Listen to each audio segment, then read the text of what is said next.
Aujourd'hui, je vais vous montrer comment vous pouvez vous aussi monter un site qui va atteindre 10 000 visiteurs par mois entièrement grâce au SEO. Je vais vous partager l'étude de cas et notamment tout le process que j'ai pu mettre en place pour un site pour que celui-ci génère plus de 10 000 visiteurs par mois tous les mois entièrement grâce au SEO et ce en moins d'un an. Pour les plus curieux, je vous montrerai le site en question à la fin de la vidéo. Pourquoi viser 10 000 visiteurs par mois entièrement avec le SEO? Alors c'est très simple, c'est pas du tout exhaustif, ça va dépendre entièrement de votre niche, notamment de votre thématique en particulier. Ce qui va m'intéresser, c'est que en fonction de la thématique, vous allez pouvoir générer pas mal de retour sur investissement. Si on prend par exemple 2% de conversion, si on parle en termes de leads, ça fait 200 leads qualifiés entièrement grâce au SEO. Et pour un e-commerce, si vous atteignez 10 000 de visiteurs par mois, juste avec le SEO, ça vous fait, avec un panier moyen par exemple de 40 €, ça vous fait un chiffre d'affaires de 8 000 € en fonction de la niche, bien entendu. Alors si aujourd'hui vous voulez créer un business, et on va pas parler aujourd'hui d'agence OnlyFans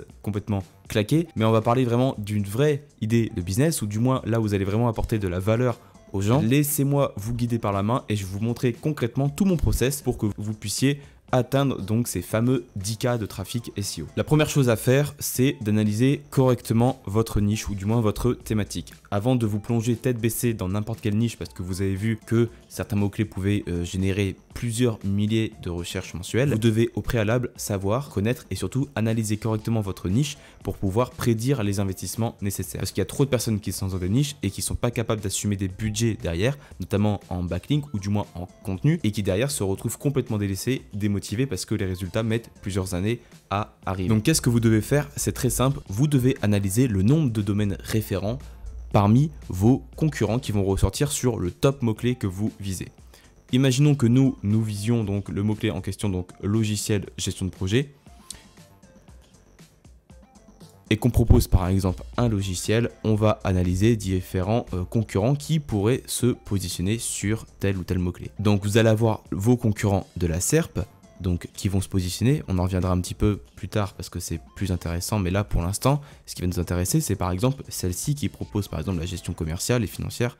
Bon, on est sur un exemple de concurrent qui pourrait être assez important. Ce que vous devez viser, c'est comprendre le nombre de domaines référents. Là, on voit qu'on en a 3000. Faites notamment la moyenne des domaines référents parmi tous vos concurrents et vous pouvez carrément faire une petite table de multiplication. Par exemple, s'ils ont 3000 de domaines référents et que nous, on veut un petit peu les dépasser, on va dire allez 20% en plus. Enfin, hop, on va dire 20%, donc ça fait 3600. Si on fait par exemple à 40 € le lien, imaginons, vous vous rendez compte que ça fait déjà 144 000 €. Après, c'est pas sur un mois, c'est sur toute la durée d'une campagne. Et ça, d'une campagne, ça peut durer des années. Et par contre, eux, ils ont atteint 3000 domaines référents, donc ce qui pourrait éventuellement coûter plus de 140 000 € si on devait uniquement acheter des liens. Alors bien sûr, c'est pas l'idée, mais c'est uniquement pour vous montrer aussi la difficulté d'une niche. Deuxièmement, après avoir analysé les domaines référents de vos concurrents, je vous conseille d'aller chercher notamment le nombre de pages indexées. Donc là, on a par exemple 920 pages pour le site donc celle-ci.com, donc ce qui est quand même plutôt pas mal, ce qui n'est pas non plus entre guillemets énorme, je m'entends, parce que j'ai vu beaucoup plus, mais ce que je veux dire c'est que ça représente quand même pas mal de contenu. Si on va un petit peu plus loin et qu'on veut vraiment analyser leur strat par exemple de blog, parce que on va plutôt différencier ça, là on a environ quasiment 600 pages donc uniquement sur le blog, et si on fait un rapide calcul, si une page vous coûte par exemple 50 € par exemple, que vous décidez de déléguer si vous avez le budget, 600 x 50 ça fait déjà 30 000. Donc 30 000 plus 140 000, bon ça fait déjà 170 000, donc c'est plutôt pas mal comme budget. Vous devez faire ça pour tous vos concurrents pour déjà voir si c'est possible ou pas d'arriver sur le marché. Parce que si vous êtes des concurrents qui sont là depuis des années et que vous avez un budget de 100 à 200 € par mois, honnêtement ça va être un petit peu compliqué, même si vous visez la long train, parce que les gros concurrents comme celle-ci ou quoi que ce soit, selon la thématique, ils vont dominer la plupart des requêtes. Maintenant, une fois que vous avez validé votre niche et que vous êtes sûr de pouvoir mener à bien donc une campagne SEO et donc de mettre un budget donc sur la table, on va commencer avec la première étape qui est donc la recherche classique de mots-clés. Je ne vais pas juste vous dire de rechercher donc des mots-clés et de les répertorier dans un fichier Excel et justement de répondre à toutes les requêtes. C'est pas du tout ça. Vous devez avoir vraiment une logique pour vraiment créer une stratégie basée sur le retour sur investissement. C'est hyper important. Pourquoi? Parce que si vous voulez déjà de 1 rester motivé et de 2 générer le plus vite possible des résultats, vous devez comprendre qu'est-ce qui va vous ramener du business entre les différentes requêtes. Première étape, je vous conseille d'utiliser donc SEMrush pour identifier donc les requêtes qui sont le plus fort potentiel en termes de retour sur investissement. Donc imaginons que devant un logiciel de gestion de projet, et bien là on a 1600 recherches par mois, et bien toutes les requêtes qui vont être en lien avec notre business, donc on va pouvoir les traiter.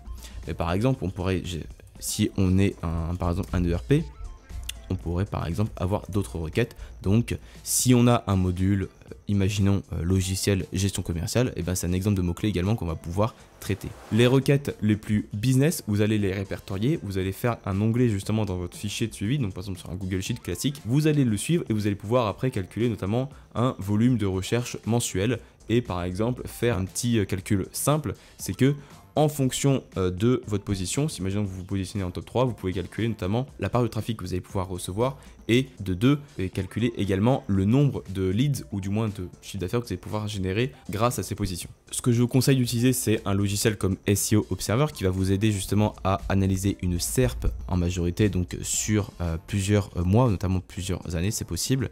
Donc là par exemple sur logiciel gestion de projet, on voit que sur les 12 derniers mois, donc on voit que la majorité des concurrents ici sur la gauche ont disparu de la SERP. Donc des fois on a un changement d'intention, donc des fois par exemple là ce qui peut être possible c'est qu'ici on avait par exemple une LP, ici on a également une autre LP, là on a une LP également et on a par exemple là un top des logiciels. Et on voit par exemple que sur la droite on a en majorité que des comparateurs de logiciels qui sont arrivés, donc qui dominent complètement les SERP.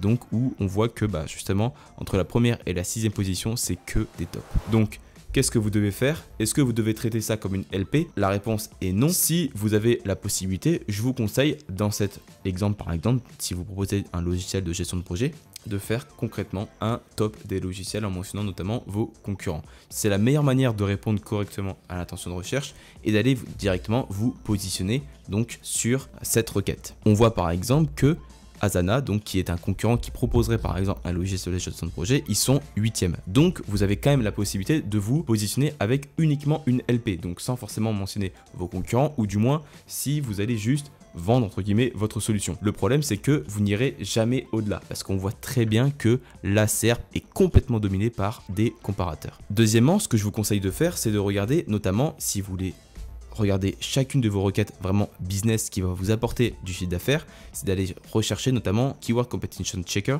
où là vous allez pouvoir analyser concrètement ce qui se passe au niveau du domaine référent entre le domaine référent des sites concurrents et le nombre de domaines référents qu'attire ou du moins qui a été acheté pour pouvoir pousser des pages en particulier. Si vous avez déjà votre site existant, vous pouvez entrer votre URL juste ici. En l'occurrence ici, ce qu'on peut voir, c'est que par exemple des gros acteurs, ce qui va nous intéresser, c'est de regarder ceux qui sont arrivés le plus haut possible, le plus rapidement possible. Donc là, on a AppVisor qui fait donc un meilleur logiciel de gestion de projet en 2021. Donc bon, en plus ils sont un petit peu en retard, mais en tout cas ils rankent très très bien. Donc ça se voit que c'est un mot-clé qu'ils avaient travaillé en 2021 et dites-vous qu'on est en 2024. Donc autre indice pour vous dire que, et pour vous signaler que c'est une requête qui va être très compliquée à aller atteindre. En l'occurrence, eux, ce qu'ils ont, c'est 1300 de domaines référents. Ils ont un trust flow donc de 27 et là on voit par exemple que leur page en question n'a aucun domaine référent alors que les autres on voit que ça a été quand même assez travaillé.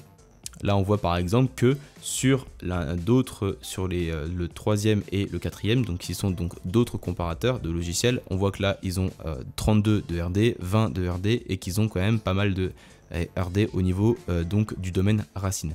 Donc on voit clairement que on a des milliers de backlinks en face de nous, donc c'est un budget à calculer, ou du moins il faut garder à l'esprit que c'est des requêtes qui seraient assez compliquées à aller atteindre. Si vous voyez que ces requêtes là sont trop compliquées à atteindre, vous pouvez éventuellement viser la long train. Le problème est que des fois, comme je vous ai dit tout à l'heure, c'est que vous avez des concurrents qui vont quand même se positionner sur de la long train. C'est le problème en fait quand vous avez des sites qui sont trop puissants d'un point de vue vraiment autorité, qui vont aller pénaliser ou du moins qui vont aller cannibaliser complètement d'autres requêtes, même de la long train. Donc à part si vous êtes spécialisé dans un domaine précis, par exemple le logiciel gestion de projet, par exemple, j'en sais rien moi, web, imaginons.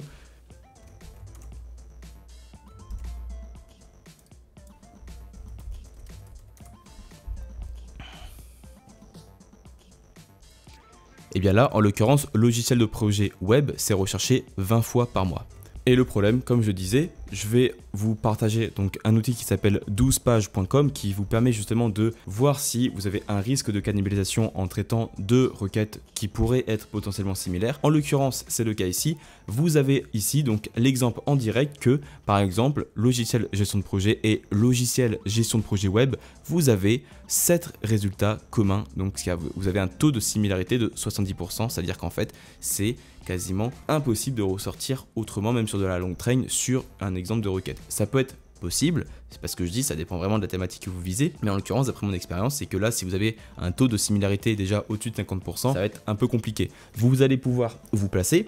Encore une fois, ça va dépendre également de comment se placent vos concurrents. En l'occurrence, ici, on avait l'exemple donc avec logiciel gestion de projet. Si par exemple, vous avez la chance d'avoir de la longue train et que vous voyez que vous n'avez pas forcément de cannibalisation par rapport à vos concurrents qui sont trop puissants par rapport à vous, en l'occurrence, je vous conseille justement vers de la long train d'abord, puis après d'élargir au fur et à mesure vers de la short train. Deuxième étape dans la recherche de mots-clés, on va s'intéresser notamment aux requêtes donc de type Bofu, Mofu et Tofu. Ce qui va nous intéresser, c'est d'un point de vue marketing de contenu, d'aller chercher vraiment la conversion. Là, vous avez vu, on n'a pas encore parlé forcément très, entre guillemets, SEO. Ce que je peux dire, c'est que là, on s'intéresse vraiment aux requêtes qui vont vraiment nous apporter du chiffre. Donc, vous allez devoir déterminer avec un panel de contenu, ou du moins de requêtes, les requêtes qui sont de type Mofu, Bofu ou Tofu. Donc ça, avant d'aller plus loin, vous savez très bien que toutes les requêtes business, ce sera forcément du Bofu. Donc là, par exemple, ce sera par exemple des comparateurs, donc comme on a vu justement ici, alors que par exemple du Tofu, ce sera par exemple un article complet sur, ou du moins un guide sur la gestion de projet ou sur des techniques de gestion de projet en 2024 par exemple. Une autre strat que vous allez pouvoir utiliser pour vraiment générer du lead rapidement, c'est également d'analyser et de rechercher des requêtes sous forme donc de lead magnet. Des fois, vous avez des requêtes qui contiennent le mot-clé donc PDF en question, et c'est tout simplement des personnes en fait qui recherchent des guides qui vont pouvoir télécharger gratuitement et qui vont pouvoir lire tranquillement depuis donc leur mobile ou leur ordinateur. Et ce qui est intéressant, c'est que derrière vous allez avoir peu de concurrence, et si vous proposez vraiment un lead magnet qui va être de qualité, vous allez pouvoir après, si vous travaillez bien et que vous avez un bon copywriting, générer des leads plus rapidement que vos concurrents et donc rediriger après cette part du trafic vers vos offres. Très simplement, ce que vous pouvez faire, c'est par exemple, hop, on tape notre mot-clé principal et là,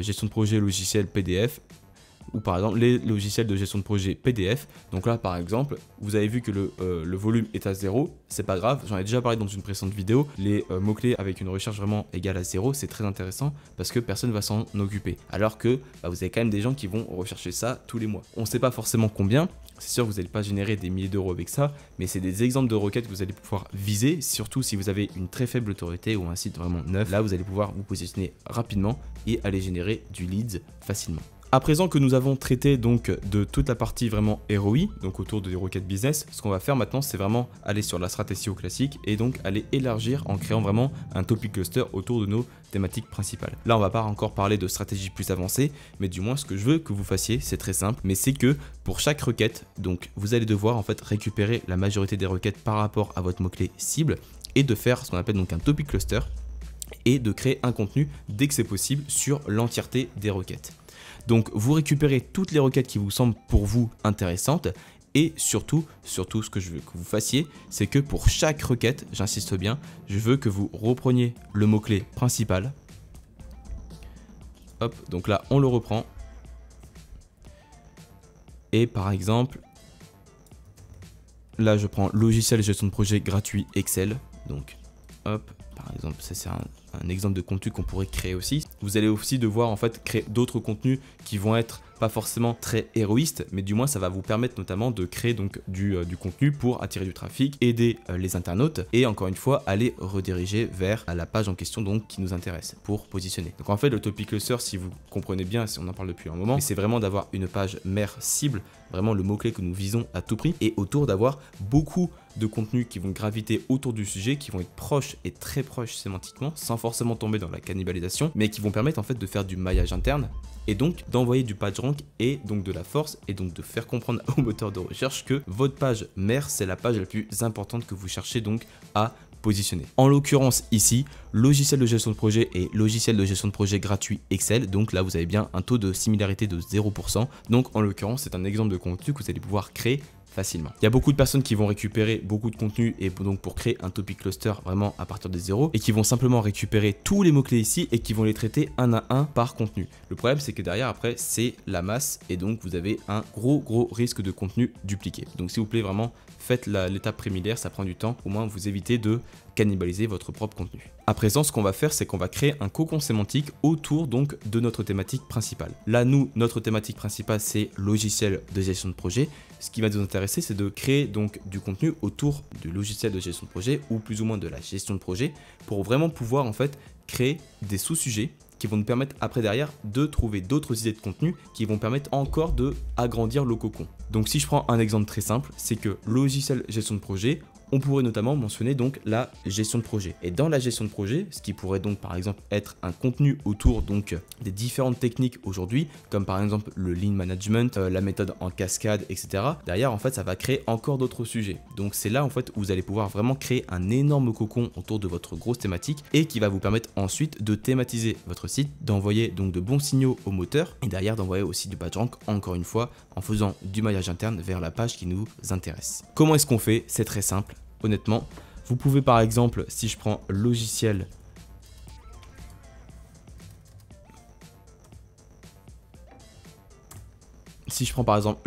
gestion de projet, vous avez plusieurs solutions. Soit vous demandez à ChatGPT de trouver des sous-sujets ou du moins des sujets connexes à ce mot-clé là, ce qui marche très bien.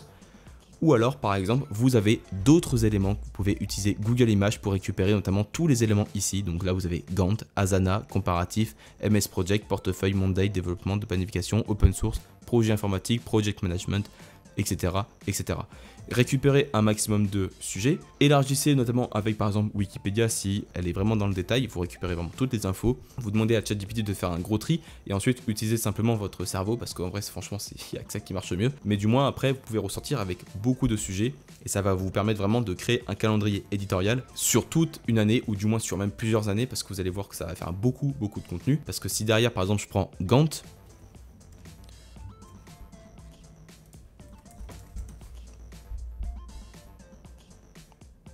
dites-vous bien que diagramme de Gantt, donc c'est une méthode de projet, mais derrière après vous avez également beaucoup d'autres idées de projet ou du moins beaucoup d'idées de mots-clés que vous allez pouvoir traiter. Par exemple, diagramme de Gantt gratuit Excel, comment faire un diagramme de Gantt, chemin critique Gantt. Par exemple, là, logiciel diagramme de Gantt, vous allez avoir beaucoup de contenu autour de vos sous-sujets. Donc c'est vraiment incroyable parce que là, vous allez vraiment ressortir avec honnêtement plusieurs, je pense, centaines de sujets à traiter. Next step, filtrer encore une fois toutes les requêtes que vous allez pouvoir récupérer avec 12 pages. Je veux aucune cannibalisation dans vos contenus parce que sinon c'est peine perdue, vous perdez de l'argent et vous perdez du temps parce que vous allez polluer et donc cannibaliser vos propres contenus, donc c'est totalement dommage. À l'issue de cette première étape qui a duré quasiment 20 minutes, je m'en excuse, mais honnêtement ça prend vraiment du temps, c'est parce que c'est vraiment la base et c'est la base de votre strat. Vous allez pouvoir ensuite donc créer un calendrier et que vous allez pouvoir filtrer de 1 par niveau de retour sur investissement, là vous allez générer le plus vite de chiffre d'affaires et de 2 par rapport à la difficulté. Donc notamment si vous avez des mots-clés qui sont accessibles, je vous conseille de les traiter en priorité tout en prenant en compte que tout d'abord je vous invite à créer vos pages business d'abord. Deuxième étape, création de contenu. Comment est-ce qu'on va créer le contenu? C'est très simple, à chaque contenu que vous allez pouvoir vraiment devoir créer, vous allez devoir comprendre l'intention de recherche associée. On l'a vu au préalable, mais sur un mot-clé par exemple, hop, je vais prendre ce petit exemple concret. Diagramme de Gantt. Ici, ce que je veux que vous fassiez pour chaque contenu, c'est de comprendre qu'est-ce qu'on veut. C'est qu'avant de créer vraiment un contenu, il faut comprendre ce que souhaite réellement l'utilisateur. Ici, on a de l'informationnel. Là, on a des vidéos. Créer facilement un diagramme de Gantt pour un projet. Comment créer un diagramme de Gantt. Et là, on a un logiciel. Clairement, le top 3... ou du moins même le top 4 est dominé par des contenus informationnels pour aider des personnes à créer des diagrammes de Gantt, je vous invite à faire entièrement la même chose et d'aller un peu plus loin, notamment pour créer quelque chose d'unique, de différenciant, qui va vous différencier par rapport à la concurrence et qui va apporter une réelle valeur ajoutée aux internautes. Je reviens ici parce que vraiment j'insiste sur ce point. Si vous avez par exemple donc un mot-clé business, donc logiciel de gestion de projet, et que vous voyez que la majorité dans les SERP c'est des comparateurs, n'allez pas vous amuser à créer une LP parce que vous n'allez jamais ressortir. Vous aurez beau vous appeler Microsoft ou quoi que ce soit, ça ne marchera pas. l'intention de recherche, c'est ce que souhaite en premier lieu l'internaute. Si vous ne répondez pas à ça, c'est ce que vous n'avez rien compris au SEO, ou du moins au SEO en 2024. Donc je vous invite vraiment fortement à comprendre cette première étape. Pour la création de contenu, je vous invite à créer donc chaque type de contenu, vraiment d'utiliser des techniques de copywriting. Donc comment est-ce qu'on fait? C'est très simple, on utilise vraiment une belle accroche, on utilise des titres qui vont être intéressants, accrocheurs et qui vont avoir un entonnoir de vente progressif. Donc si vous avez des contenus informationnels et que vous pensez que c'est pertinent de parler de vos offres à la fin, ou du moins dans vos contenus naturellement, parlez-en. Mais par contre, si vous ressentez que ce n'est pas du tout intéressant et que vous êtes hors sujet et que la personne par exemple veut juste télécharger un template Excel, en l'occurrence, vous pouvez par exemple parler de votre solution dans le template Excel, mais ça ne servira à rien d'en parler directement dans l'article. Vous pouvez essayer, mais ce n'est pas des contenus qui vont avoir vocation à générer du ROI. Voici les stratégies que je vous conseille pour vraiment rédiger chaque typologie de contenu. Je vous invite à écrire vous-même toutes les pages business, donc par vous-même, donc avec votre main, parce que vous êtes le seul à connaître concrètement ce que vous allez vendre. Donc concrètement, même si vous pouvez utiliser l'IA, je m'en suis jamais caché, même pour écrire des pages business, je vous conseille quand même de faire entièrement à la main. Vous pouvez gagner du temps notamment avec l'IA, donc avec ChatGPT par exemple, en créant vraiment des briefs donc qui vont être optimisés SEO, etc. Ça, j'en parle dans mon programme donc SEO Bolt. Mais par contre, ce que je vous invite vraiment à faire, c'est d'utiliser notamment votre plume pour vraiment apporter votre touche différenciante et surtout, c'est ça qui va vous faire vendre. Donc concrètement, c'est là où vous devez vraiment mettre le paquet niveau marketing et copywriting. Encore une fois, c'est possible de le faire avec l'IA, mais vraiment, je vous invite à le contrôler fortement. Pour toutes les pages qui vont être conseils, astuces, etc., où vous allez vraiment être focus sur de l'informationnel, vous pouvez utiliser l'IA pour gagner du temps et notamment pour éviter de dépenser des milliers d'euros en rédaction. C'est une possibilité. Moi, c'est vraiment ce que j'ai fait donc avec pas mal de sites aujourd'hui et j'ai jamais eu aucun problème, notamment avec des mises à jour. Pourquoi? Parce que chaque contenu est optimisé pour répondre également à l'intention de recherche et apporte quand même une valeur ajoutée. Par contre, ça suit vraiment un process et un protocole plutôt précis pour pouvoir vraiment appuyer sur le bouton publier quand le contenu vient d'être rédigé par l'IA. Ça, j'en parle encore une fois dans mon programme SEO Bolt et si vous êtes intéressé, les gars, je vous mets le lien dans la description. Encore une fois, j'insiste vraiment sur ce point, mais on s'intéresse vraiment à faire de la qualité. Je mets vraiment un point d'honneur aujourd'hui à créer des choses de qualité, que ce soit des business. Je suis très à l'aise sur le fait de faire de l'argent aujourd'hui, il n'y a aucun problème. Même moi-même, je le fais. Je vois pas où le problème, mais par contre, ce que je veux dire, c'est que aujourd'hui, je suis convaincu qu'on peut le faire avec une bonne éthique, avec vraiment une bonne valeur ajoutée et vraiment en voulant aider profondément les gens. On n'est pas ici pour créer une agence OnlyFans complètement claquée, enfin bref, qui dépasse l'éthique. Si vous êtes dans cette philosophie, c'est que vous avez rien compris à ma chaîne. Honnêtement, je vous invite vraiment à bouger de là parce que vraiment, c'est pas du tout dans mes valeurs. Mais ce que je veux dire, c'est qu'aujourd'hui, je prime vraiment la qualité et honnêtement l'éthique, donc dans tout ce qu'on peut entreprendre. Et ça vraiment, je mets un point d'honneur dessus. Donc même si aujourd'hui on peut utiliser l'IA, on le fait de manière correcte, toujours pour aider la personne derrière nous. Maintenant, combien de pages je vous conseille de publier par mois pour pouvoir vraiment atteindre l'objectif donc de 10 000 visiteurs par mois entièrement grâce au SEO? Je vais pas passer par 4 chemins, ça va dépendre entièrement de la concurrence. Je vais pas vous mentir,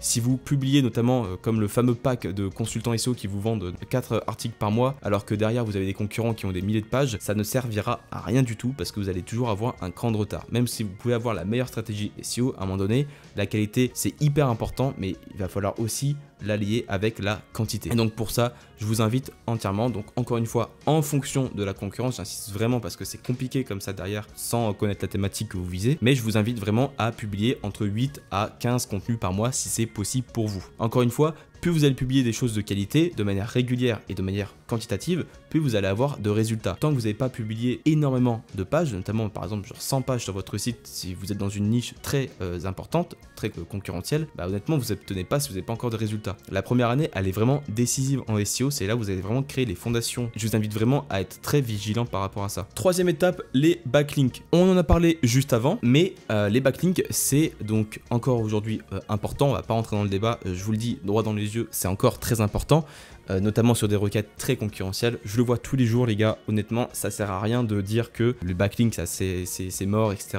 Même si aujourd'hui il y a des experts, même des porte-paroles de Google qui nous disent que les backlinks sont de moins en moins intéressants. On l'a vu avec les Google Leaks, on sait que Google depuis le début nous ment et ça depuis 98, il n'y a pas de souci, c'est ok, mais en tout cas je vous le dis droit dans les yeux, avec mon expérience je peux vous dire que les backlinks c'est encore important. Donc trêve de débat, on va passer à comment est-ce qu'on va pouvoir attirer des backlinks? Et ça, je vais vous dire clairement, soit vous avez le budget, soit vous l'avez pas. Si vous avez le budget, c'est top. Je vous invite à utiliser donc des plateformes de qualité, notamment Linkuma, où je travaille notamment avec eux sur pas mal de projets.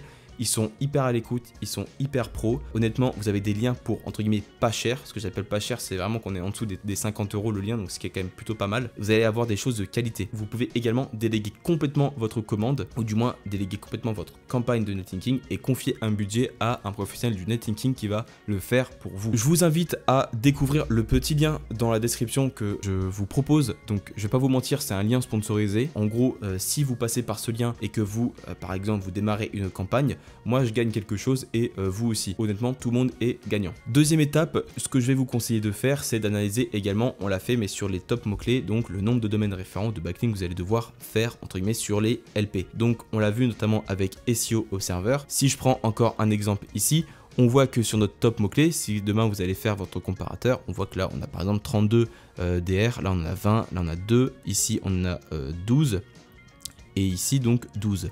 Donc honnêtement, on sait qu'il va falloir faire un petit peu de lien pour pouvoir pousser notre page principale. Donc vous devez également le prévoir dans votre budget. À présent, une technique que je vous conseille de faire si vous n'avez pas le budget SEO, c'est ok, c'est pas grave. On va passer par des techniques plus gratuites, ou du moins ça va vous prendre beaucoup plus de temps, mais du moins ça va marcher quand même. Je vous conseille d'utiliser une technique qui n'est pas forcément très connue, mais d'utiliser concrètement les contenus de vos concurrents. Il y a énormément de techniques aujourd'hui qui sont sur le marché. Mais ce que je veux vous montrer, c'est qu'aujourd'hui, par exemple, si je prends celle-ci.com, vous allez vous rendre dans SEMrush, dans Backlink Analytics et dans Indexed Pages. Et là, on va voir en fait, en fonction et filtré par le nombre de domaines référents que reçoit le plus par page, vous allez pouvoir comprendre en gros quels sont les contenus que vous allez pouvoir créer. Ça va vous permettre de voir en fait quels sont les types de contenus qui vont vraiment attirer du backlink naturellement. Donc par exemple, ici, on a hop, un blog. 3 techniques de vente redoutables efficaces que vous devez connaître. Ok, budget de trésorerie, définition et modèle Excel. Bah ça c'est les types de contenus que vous allez pouvoir créer. A noter que j'en ai pas forcément parlé, mais tout ce qui va être en rapport avec la concurrence, vous pouvez également utiliser les techniques et notamment les contenus donc, qui vont marcher chez vos concurrents pour vraiment récupérer ce qui va marcher d'un point de vue donc netlinking, mais également niveau trafic SEO. Ça sert à rien de copier-coller les strates de vos concurrents. Je vous conseille quand même de créer votre propre stratégie SEO, mais en tout cas, ce que je peux vous conseiller, ce qui marche très bien, c'est d'analyser aussi la concurrence et d'aller voir ce qui se passe et de récupérer ce qui marche le mieux. Aussi, une autre stratégie que je peux vous conseiller pour avoir des backlinks gratuits, c'est de créer des contenus qui vont être tellement forts à fort valeur ajoutée que vous allez en fait attirer des liens naturellement. Un exemple très simple, c'est par exemple j'ai lu X livres sur la psychologie, voici un résumé par exemple. Bah ça typiquement, ça demande tellement d'efforts si vous voulez en fait à une personne de le faire, de lire par exemple bah voilà 27 livres par exemple sur une telle thématique que derrière bah, c'est entièrement intéressant de lire votre article. Et donc ce qui va être intéressant, c'est que ce type de contenu ça va vraiment vous drainer du trafic d'un point de vue SEO si vous l'optimisez pour le référencement. De deux, vous allez pouvoir également le partager sur les réseaux, notamment par exemple LinkedIn, Insta et compagnie. Et ça derrière, bah en fait, ça va vous drainer du trafic naturellement. Et ça, je peux vous dire que c'est des types de contenus qui sont vraiment des appâts à lien. Donc c'est archi important et c'est très intéressant d'utiliser si vous n'avez pas forcément de budget netlinking. Dernière et ultime étape, donc c'était quand même assez long honnêtement, mais là on va passer à la partie analyse et ajustement. En gros, qu'est-ce que vous allez faire sur la première année et après. Ce que je veux que vous fassiez, c'est que sur la première année, donc que vous positionnez donc dans le top 3 pour des requêtes, vous allez optimiser ces pages-là, qu'elles soient DLP ou des pages blog ou des pages conseils ou ce que vous voulez. Si vous êtes dans le top 3, vous optimisez ces pages d'un point de vue conversion. Ce que je veux, c'est que pour chaque page qui va se positionner, vous allez apporter quelque chose en plus pour pouvoir convertir le trafic en prospect. Que ce soit par exemple en proposant donc des lead magnets, que ce soit en mettant plus de CTA, que ce soit en par exemple mettant une pop-up, etc. Enfin bref, plein d'éléments qui vont permettre de faire progresser le visiteur en étant soit prospect, soit client. Donc là, vous avez beaucoup de stratégies à mettre en place. On va pas rentrer dans le sujet aujourd'hui parce que ça serait beaucoup trop long, mais du moins, c'est ça qui va vous permettre également d'aller attirer du trafic et également donc des conversions. Au bout d'un an, vous allez devoir faire un état des lieux. Ça sert à rien de regarder ce qui a été fait donc par exemple tous les 3 mois.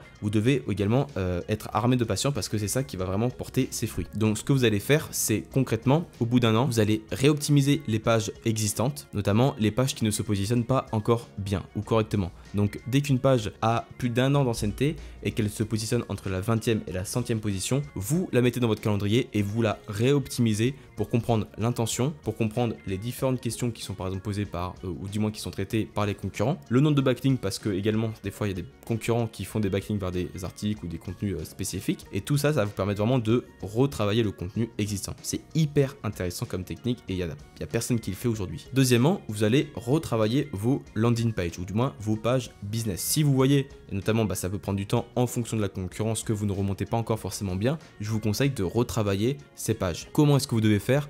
vous pouvez suivre mon cycle que j'utilise personnellement pour moi et mes clients. C'est un 3/4. En gros, tous les 3 mois, vous allez optimiser vos pages. Qu'est-ce que ça signifie? Ça signifie réupdate le contenu, amélioration du contenu, amélioration de la qualité, compréhension des intentions, regardez également la concurrence et check aussi des backlinks si vous n'avez pas besoin par exemple de booster votre page avec un petit backlink en plus. Vous faites ça tous les 3 mois à raison donc de 4 fois par an. Et là je peux vous dire vous allez prendre des boosts au niveau du refresh. Et enfin, chose promis, chose due, je vous avais parlé notamment donc d'un site en question donc qui fait notamment donc 10K de trafic et qui se positionne sur pas mal de requêtes honnêtement. Moi j'ai commencé à travailler ici pour être totalement transparent, on était en septembre 2023.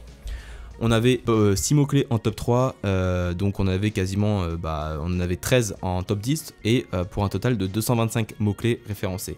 Là, l'estimation, je ne vais pas vous mentir, je n'ai plus accès à la Search Console, mais du moins, ce que je peux vous dire, c'est que là, les estimations, même si ça va prendre avec des grosses pincettes parce que c'est SEMrush et que c'est pas exhaustif, parce que là, on attire quasiment 13 000 de trafic par mois, donc ce qui est plutôt correct. Et ce qui va nous intéresser, c'est également ce qui nous rapporte vraiment du trafic. Donc là, aujourd'hui, on est donc sur le marché français et on a quasiment 3400 mots-clés référencés. On en a 66 en top 3. 314, donc 314 plus 66, j'ai pas le temps de calculer, j'ai la flemme. On a quasiment 380 en top 10, donc c'est plutôt pas mal. On pourrait aller encore beaucoup plus loin, bien sûr, il y a toujours des choses à faire, comme refaire les stratégies que je vous ai évoquées pour ajuster le contenu, etc. Ça, c'est un travail qui doit être fait complètement de manière récurrente. Mais du moins, on a quand même pas mal de pages ou du moins de contenus qui se positionnent.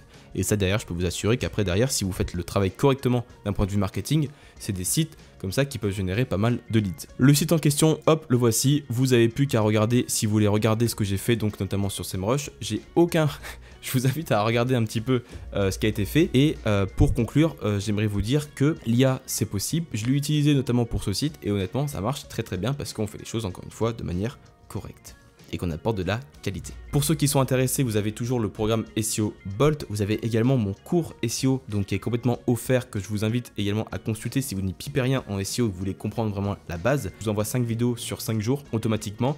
Et derrière, en fait, ça vous permet vraiment de comprendre le SEO tranquillement depuis chez vous avec des petites vidéos qui durent à peine 20 minutes. Si vous avez aimé la vidéo, je vous invite à laisser un gros like, à commenter pour me partager également vos stratégies pour atteindre par exemple donc 10 000 visiteurs par mois entièrement grâce au SEO. Et j'aimerais bien savoir également quel est actuellement votre trafic SEO et qu'est-ce que vous visez donc par exemple dans 6 mois ou 1 an. N'hésitez pas à vous abonner et encore une fois à commenter si la vidéo vous a plu, ça me fait plaisir au niveau du référencement. J'espère que la vidéo vous a plu les gars, je vous dis à très bientôt, ciao.